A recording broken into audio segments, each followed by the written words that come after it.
Guguran lava meluncur sebanyak 5 kali ke arah barat daya dengan jarak luncur 1,2 km. Dalam 6 jam, kegempaan masih terus terjadi di Gunung Merapi berupa kegempaan guguran 21 kali dan gempa hybrid atau fase banyak 14 kali.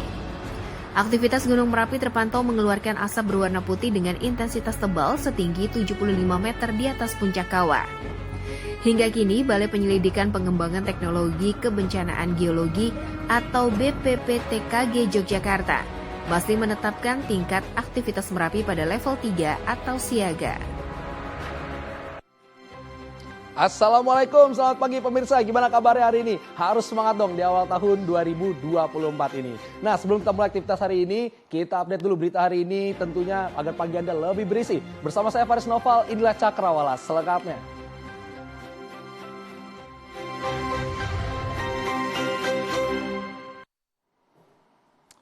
Pemirsa, bencana banjir terus terjadi di sejumlah wilayah di tanah air. Ribuan rumah warga terendam dan belum mendapatkan bantuan dari pemerintah. Dan pengendara sepeda motor yang diduga tenggelam terseret arus dan juga sebabkan sejumlah akses jalanan terputus.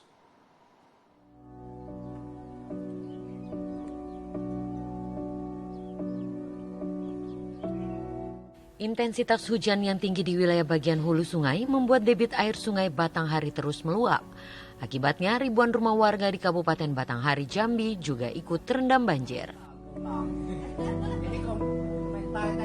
Selama 2 pekan ini, sedikitnya ada 53 desa dan kelurahan yang tersebar di 7 kecamatan di Kabupaten Batanghari sudah digenangi air. Selain merendam permukiman warga, sejumlah fasilitas umum seperti kantor desa, sekolah, rumah ibadah, dan jalan penghubung antar desa maupun kecamatan sudah terendam. Selama banjir melanda, sejumlah warga mengaku belum mendapatkan bantuan sembako dari pemerintah. Sementara ketinggian air yang menerjang 7 kecamatan di Kabupaten Batanghari sudah ada yang mencapai 2 meter.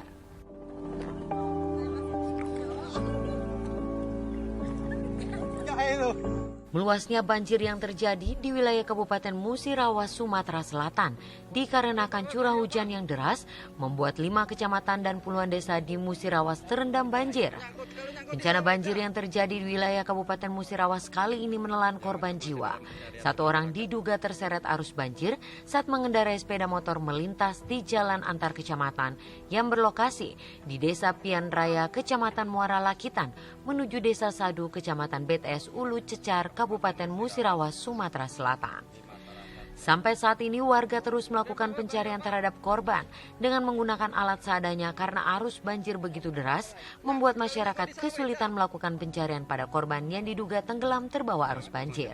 Pencarian untuk masyarakat.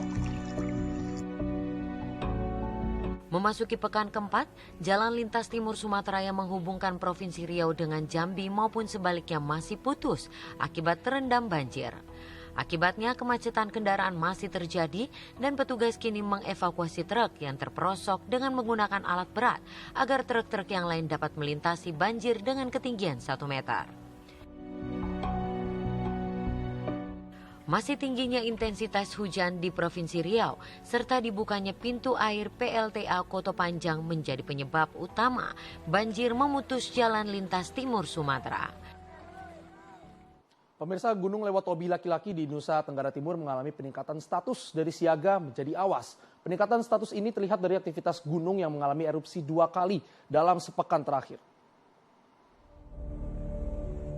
Pasca peningkatan status dari siaga ke awas, aktivitas gunung api Lewotobi laki-laki di Flores Timur, Nusa Tenggara Timur tak henti-hentinya mengeluarkan material vulkanik.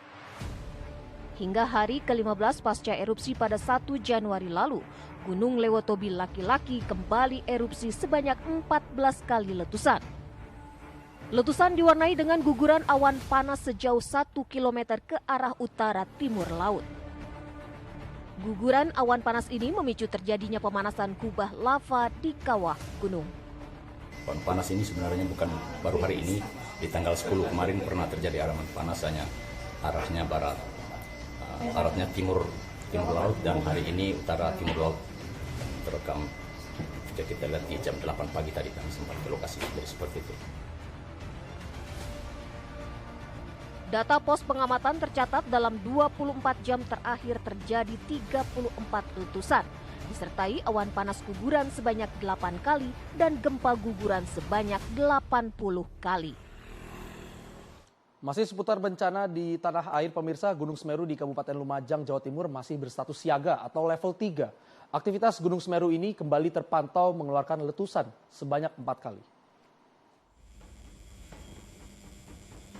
Detik-detik kamera pemantau CCTV di Desa Oro-Oro Ombo, Pronojiwo merekam letusan Gunung Semeru setinggi 1000 meter.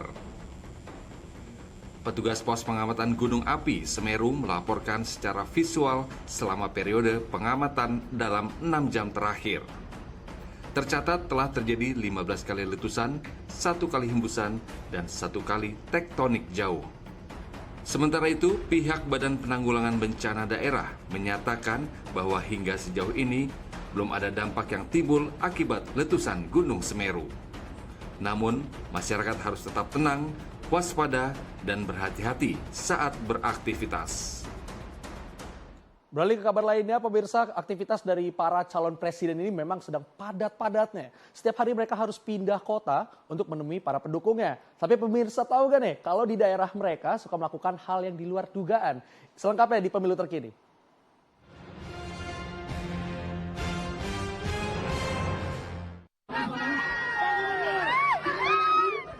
Ada yang menarik saat calon presiden nomor urut 2 Prabowo Subianto menggelar kampanye di Batam, Provinsi Kepulauan Riau pada Sabtu 13 Januari lalu. Prabowo terlihat menggendong seekor kucing saat tampil di panggung. Kucing yang digendong Prabowo bernama Moka itu merupakan hewan peliharaan Salpia, warga Batam yang merupakan pendukung Prabowo. Wah, terlihat lucu ya dan gemoy banget.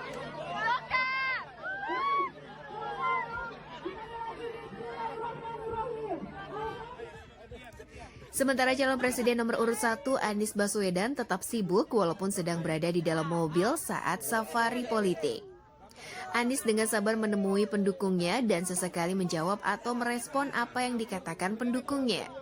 Bahkan Anies juga melayani pendukungnya yang meminta foto bersama.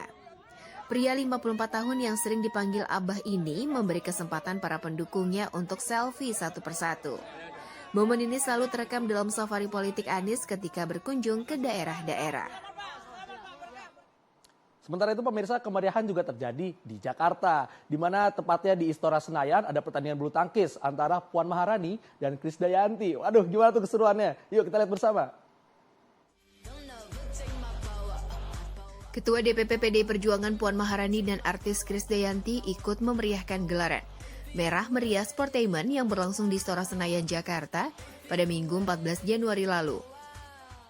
Ini merupakan kegiatan pertandingan bulu tangkis yang mempertemukan sejumlah influencer Indonesia dan tentunya beberapa orang politikus. Pada kesempatan tersebut, Puan Maharani bersama dengan Ketua TPN Ganjar Mahfud, Arsyad Rashid, bertanding bulu tangkis menghadapi Krisdayanti yang berpapasan dengan Hendrar Prihadi. Aktivitas Krisdayanti bersama Ketua DPR RI itu pun dibagikan Krisdayanti di akun Instagram pribadinya. Wah, walaupun sudah tidak muda lagi, Krisdayanti maupun Puan sama-sama semangat menyelesaikan pertandingan.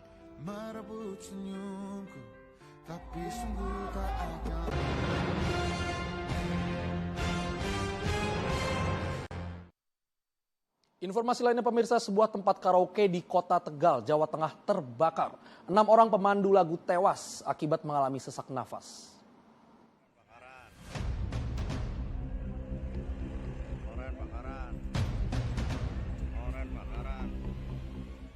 Inilah proses evakuasi para korban kebakaran di New Orange Karaoke, Kota Tegal, Jawa Tengah, Senin pagi yang terjebak asap tebal.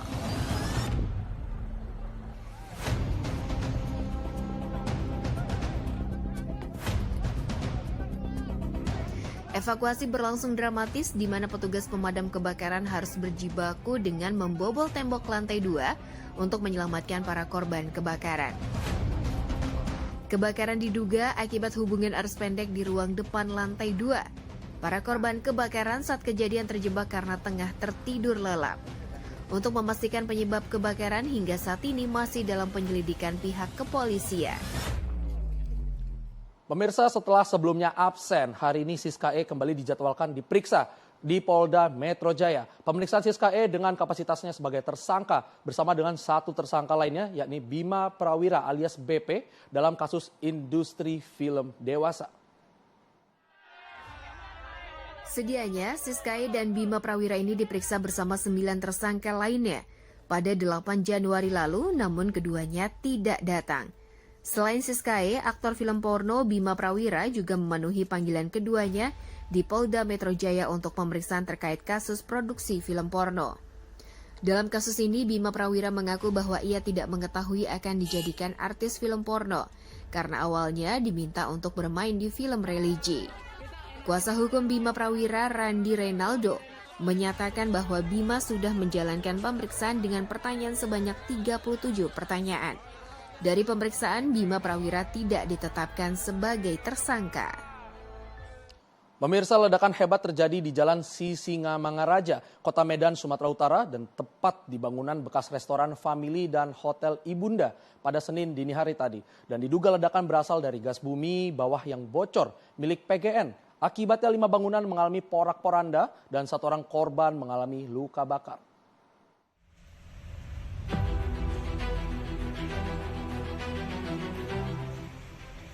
Inilah video rekaman kamera pengawas CCTV yang merekam detik-detik terjadinya ledakan yang terjadi di Jalan Sisingamangaraja, Kota Medan, Sumatera Utara pada Senin dini hari tadi. Menurut saksi mata, awalnya terdengar suara ledakan sangat besar dan getaran yang hebat, dan warga mendapati bangunan bekas Hotel Ibunda dan Resto Family yang sudah lama kosong ini sudah dalam keadaan rusak parah, kaca pecah dan plafon yang tumbang. Kerasnya getaran dan ledakan mengakibatkan 4 bangunan di sekitar sumber ledakan juga mengalami kerusakan yang sangat parah. Dan terdapat 1 orang warga yang menjadi korban ledakan mengalami luka bakar yang serius. Jam 2:15 terjadilah ledakan gas. Ada Bu, 1 orang. 1 orang korban tidurnya di dekat Hotel Ibunda. Sering tidur situ Bu. Saat ini kasus ledakan bangunan masih ditangani oleh pihak kepolisian dan bangunan hotel di depannya hingga kini masih dalam tahap pembersihan sisa ledakan.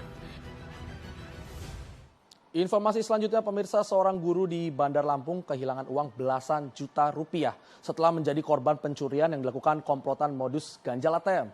Para pelaku menukar kartu ATM milik korban saat bertransaksi di sebuah gerai ATM. Masukin kartunya dulu. Beginilah rekaman kamera pengawas CCTV saat komplotan pencuri dengan modus ganjal ATM beraksi di gerai ATM sebuah minimarket di kawasan Langkapura, Bandar Lampung, Lampung. Dalam aksinya, para pelaku yang berjumlah lebih dari 2 orang berbagi tugas.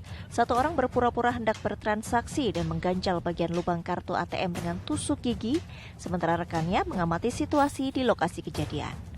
Korban kemudian bertransaksi dengan memasukkan kartu ATM miliknya. Namun, kartu ATM-nya terganjal di bagian lubang mesin ATM. Mengetahui korbannya panik, salah satu pelaku mencoba membantu memasukkan kartu ATM milik korban. Di saat korban lengah, pelaku diduga menukar kartu ATM milik korban dengan yang lain. Sementara seorang rekannya mengintip kode PIN kartu ATM milik korban. Pelaku kemudian kabur dengan membawa kartu ATM milik korban yang berisi saldo uang sebesar 14 juta rupiah. Peristiwa itu baru diketahui korban setelah tiba di rumah. Korban mendapat pemberitahuan dari bank melalui pesan singkat di ponsel genggamnya jika telah terjadi transaksi penarikan uang sebesar 14 juta rupiah. Korban baru menyadari jika saldo uang belasan juta rupiah miliknya raib dikuras komplotan pencuri dengan modus mengganjal mesin ATM. Setelah itu giliran saya masukkan dan itu terhalang sesuatu di dalam ATM-nya. Kemudian saya lihat laki-laki di belakang saya itu mencoba untuk membantu ATM saya dan ternyata berhasil. Ketika berhasil memasukkan ATM, saya masukkan PIN, namun transaksi saya gagal, uang tidak keluar dari ATM tersebut. Kemudian ada catatan di layar ATM-nya bahwa ATM saya tidak dapat dipergunakan kembali. Ketika sampai di rumah, saya mencoba untuk mengecek transaksi saya tadi, penarikan saya, dan saya cek saldo saya sudah tidak ada di dalam AM Banking saya. Berapa Mbak nominalnya? Nominalnya sekitar 14 juta. Kejadian ini kemudian dilaporkan korban ke Polresta Bandar Lampung. Dalam laporannya, korban juga menyertakan file rekaman kamera pengawas CCTV guna membantu polisi mengidentifikasi dan memburu pelaku. Pemirsa, di Sidoarjo, Jawa Timur akhir-akhir ini ramai diperbincangkan nasib seorang wanita yang harus membayar ke PLN hingga 11 juta rupiah terkait tiang listrik yang ingin ia pindahkan. Padahal keberadaan tiang listrik itu sangat mengganggu karena berada di pekarangan rumahnya sendiri. Belakangan ramai dibicarakan nasib seorang perempuan bernama Hodijah di Desa Sukorejo, Kecamatan Buduran, Sidoarjo, yang harus membayar saat hendak memindahkan tiang listrik di rumahnya. Nominalnya tak tanggung-tanggung. Perempuan tersebut diminta oleh perusahaan listrik negara untuk membayar biaya pemindahan senilai 11 juta rupiah. Merasa tak mampu, ibu dari 3 anak ini sempat meminta PLN untuk menurunkan biaya pindah tiang listrik menjadi 5 juta rupiah. Namun pihak PLN Sidoarjo menjelaskan bahwa biaya tersebut dilakukan secara resmi sesuai prosedur yang berlaku di PT PLN Persero. Kasus tiang listrik berdiri berdekatan bahkan berada di halaman rumah warga ternyata banyak terjadi di sejumlah daerah. Ada video yang menyebut ia harus membayar sekitar 22 juta rupiah hanya untuk memindahkan tiang dari halaman rumah dan tanah miliknya sendiri. Netizen lainnya juga ada yang memperlihatkan keberadaan tiang-tiang listrik yang bahkan menembus genteng rumah mereka. Ada beberapa pihak yang berhasil memindahkan tiang listrik tanpa biaya usai memviralkan kondisi tersebut. Kalau sudah begitu, lantas biaya pemindahan tiang listrik harusnya ditanggung siapa? Informasi lainnya pemirsa, harga sejumlah sayuran di Jombang, Jawa Timur mengalami kenaikan yang cukup tajam karena kan cuaca buruk. Harga sejumlah sayuran di pasar tradisional Jombang, Jawa Timur mengalami kenaikan cukup tinggi. Seperti terpantau di Pasar Legi Jombang Kota pada Minggu pagi. Kenaikan harga sayur mayur terjadi sejak sepekan lalu. Namun kenaikan paling tinggi terjadi pada kentang, tomat, dan mentimun. Kenaikan berkisar antara Rp4.000 hingga Rp12.000 per kilogramnya. Kentang sebelumnya seharga Rp14.000 naik menjadi Rp20.000 per kilo. Tomat dari Rp8.000 menjadi Rp20.000 per kilo. Dan mentimun biasanya Rp4.000 kini naik menjadi Rp8.000 per kilogramnya. Semenjak musim hujan dengan intensitas cukup tinggi ini, omset yang didapat pedagang setiap harinya mengalami penurunan sekitar 20 hingga 30%. Hari ini yang naik itu ya kentang, terus timun, sama tomat. Yang naiknya istilahnya terlalu tinggi.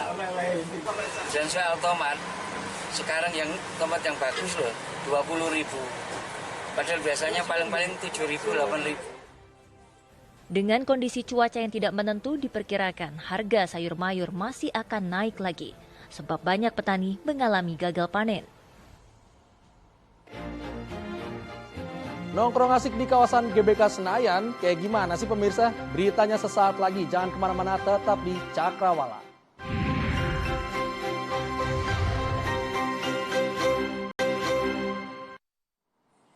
Pemirsa, Anda masih bersama kami di Cakrawala. Lokasi depan Kedutaan Besar Amerika Serikat di Jakarta hari ini menjadi tempat aksi unjuk rasa membela Palestina. Dan para pengunjuk rasa pun mendesak agar Amerika Serikat menghentikan dukungan bagi Israel serta menyetujui gencatan senjata di Gaza.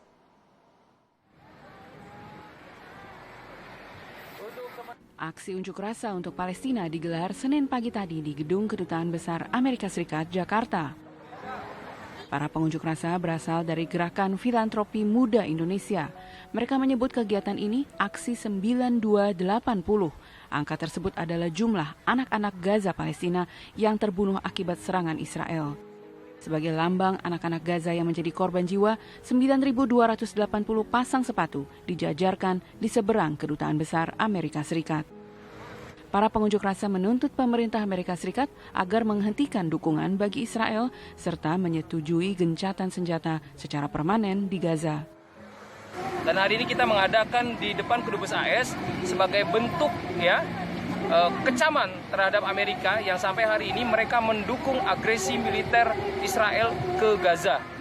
Dan entah sampai angka yang berapa sampai berapa jiwa lagi harus meninggal untuk memenuhi hasrat mereka dalam melakukan genosid yang terhadap saudara-saudara kita di Gaza, Palestina. Aksi unjuk rasa ini juga digelar untuk menandai 100 hari Perang Gaza. Pemirsa, Jakarta tak pernah kehabisan tempat untuk healing nih kalau bahasa zaman now-nya nih. Terlebih di kawasan Senayan karena di daerah ini memang banyak tempat nongkrong yang asik dan murah. Saya juga sering ke situ nih pemirsa. Nah, berita ini sekaligus menutup jumpa kita di Cakrawala hari ini.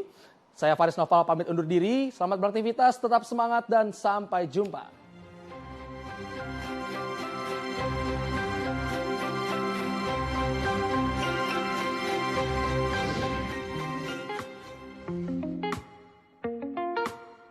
Kompleks Olahraga Gelora Bung Karno. Selain pemirsa bisa olahraga dan juga menjalani event-event menarik di sini, ternyata Anda juga bisa nongkrong dan juga santai di Kompleks Gelora Bung Karno.